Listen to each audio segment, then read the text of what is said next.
dadweynaha shunka iyo sharafta leh.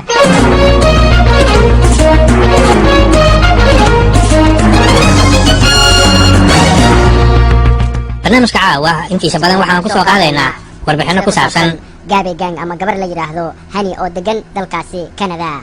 gabadhaas haddaan laga sheekeeyo wax yar waa naag sharmuuto ah oo haddana shaarba leh oo $5 lagu waso. waxay dhashay 4 caruur ah ee u kala dhashay 4 nin oo kala gooni ah. hal waa Saju, halna waa nin Jamaican oo Jabroti ku nool nolol maalmeedkiisa, midna waxa weeye mid Caraba, midka kalena afraad waa Ethiopian oo AIDS qaba. naagtaas waa naag sharmuuto ah baaltoog soo gashay 24 saac oo aysan ka bixin, ay nolol maalmeedkeeda ka dhigatay inay halow iyo hay iyo ay dadka cayso ama dadka hadalkooda duubto mise camera ay ka siigayso. waa naag naasaheeda balaq ay yihiin oo caloosheeda ay ballaaran tahay oo haddana bidaar leh oo aad iyo aad u gaaban oo loo yaqaano af Ingiriiska midget.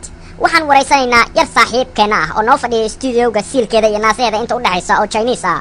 waxaa lii turjumaanayno waryaheena Xusuus Xasaas. cashuun shiisha wuxuu leeyahay ninkaanayto naagtaas Hani la yiraahdo waa sharmuuto, shandal weeye shandal, midka afraad waa loo qariyaa.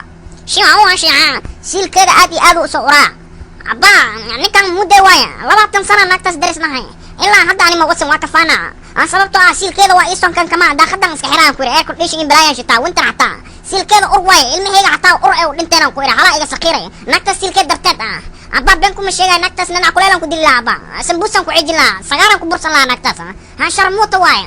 kaasna wuxuu ahaa waryaheena noo dhex fadhiyo asiilkii Hani naagta degana magaaladaasi Canada. aad iyo aad ayuu u mahadsan yahay. haddana nin kale ayaan wareysanaynaa oo ka wareysanaynaa siilkeeda naagta sharmuutadu dhashay. haddaba waa kana waryaheena Kaahil. asalaamu calaykum. وعليكم السلام ورحمة الله وبركاته. سو دhow sheekha. waa mahadsantahay walaal. walaal waxaan kaa wareysanaynaa Hani aqoonso si aad u taqaanaa. walaal naag waxa waaye horta oo bidaar leh oo maaragtay ilaahay hadduu ku roon yahay oo dhila ah 4 cunugna waa laga dhalay, nin Sajuuna waa guursaday. walaal naag horta laga kala caro waaye Canada way ku urtay walaal intaas aan ka aqaana. naagtaas waxay nolol leedahay malahan ay ama najita ay leedahay oo soo jiidanaysa Soomaalida. waa najisad kala arliga ahaan marka waxay niman been u sheegtay baaltoog ilaahay ka cafiyaan leenahay.